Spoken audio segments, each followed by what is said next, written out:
Welcome to our channel. Today we how to set up Apache Beam on Google Cloud for ETL pipelines step by step clearly. To set up Apache Beam on Google Cloud for ETL pipelines, follow these steps. Start by creating a Google Cloud account if you don't have one.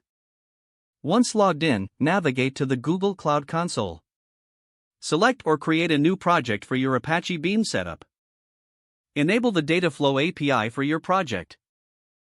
In the search bar, type Dataflow and access the Dataflow service page. Click on the Enable button to activate the API. Next, ensure that you have the Google Cloud SDK installed on your local machine. Follow the instructions on the Google Cloud website to install the SDK. Once installed, open a terminal or command prompt. Authenticate your SDK by running the command cloud-auth login.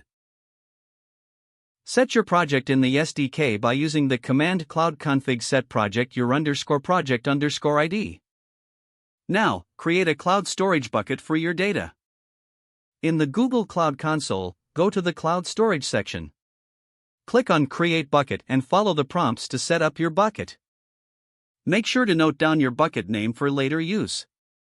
Next, install Apache Beam on your local machine. If you are using Python, you can do this with the command pip install Apache Beam (GCP). For Java, you'll need to download the Apache Beam SDK from the official website. Create a new Python script or Java project where you will develop your ETL pipeline. In your script, import the necessary Apache Beam libraries. Start designing your ETL pipeline by defining the data source. This could be reading from a cloud storage bucket, BigQuery, or other data sources. Next, implement the transformation steps specific to your ETL process. Utilize the Beam transformations like Parto, group by key, or other appropriate methods. After that, define the destination for your transformed data. You can choose to write the output to BigQuery, cloud storage, or another service.